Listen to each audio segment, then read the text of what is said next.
Imam Ghazali dalam kitab Tibrul Masbuk fi Nasyihatil Muluk mengisahkan, suatu hari Raja Anusyarwan keluar istana untuk berburu. Saat masuk hutan dan mulai mengejar binatang buruan, ia terpisah dari para pengawalnya. Beberapa saat kemudian ia merasa kehausan.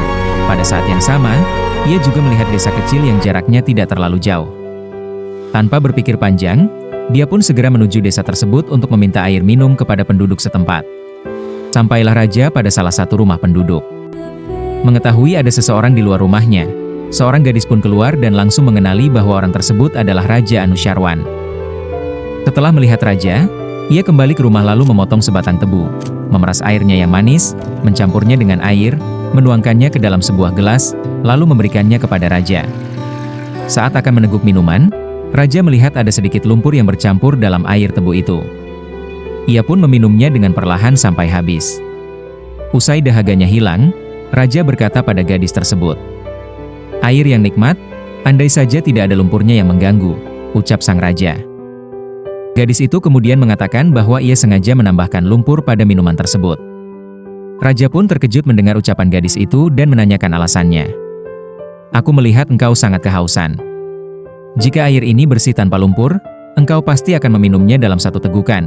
Itu bisa membahayakanmu," jawab gadis itu yang membuat Raja Anusyarwan kagum dengan kecerdasannya. Raja mulai penasaran dengan racikan air tebu tersebut. Dia pun menanyakan jumlah tebu yang diperas untuk menghasilkan minuman segar itu. "Berapa batang tebu yang kamu peras untuk menghasilkan minuman segar ini?" tanya Raja.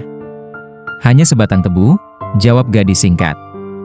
Raja pun terkejut sekaligus senang karena hal ini menandakan tanah yang subur sehingga bisa menumbuhkan tebu yang berkualitas. Kondisi ini membuat hati Raja tergerak untuk merencanakan kenaikan pajak di wilayah tersebut. Setelah dahaganya hilang dan badannya kembali segar, Raja Anusyarwan kembali pulang ke istana untuk membahas soal kenaikan pajak di daerah yang baru saja ia kunjungi. Beberapa waktu kemudian, Raja Anusyarwan kembali mengunjungi desa tersebut. Ia mendatangi rumah yang sama untuk meminta air minum sebagaimana dilakukan sebelumnya. Melihat kedatangan Raja, gadis itu keluar menyambutnya dengan ramah lalu masuk rumah untuk menyiapkan minuman. Namun, kali ini gadis itu berada di dalam rumah cukup lama, tidak secepat seperti sebelumnya. "Kenapa kamu begitu lama di dalam?" tanya Raja yang cukup lama menunggu gadis itu keluar.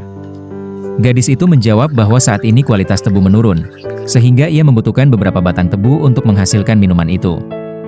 "Aku telah memeras 3 batang tebu, tetapi jumlah air yang dihasilkan tidak sebanyak dulu," jawab gadis itu sambil menyerahkan segelas minuman tebu. "Kira-kira apa penyebabnya bisa sampai demikian?" tanya Raja penasaran. Gadis itu kemudian menjawab, "Hal ini terjadi karena pengaruh dari niat penguasa yang memengaruhi terhadap alam di wilayah kekuasaannya. Penyebabnya adalah karena perubahan niat sang raja. Biasanya, jika niat seorang penguasa berubah terhadap rakyatnya, maka keberkahan alam akan hilang dan hasilnya pun bisa berkurang," jawab gadis itu.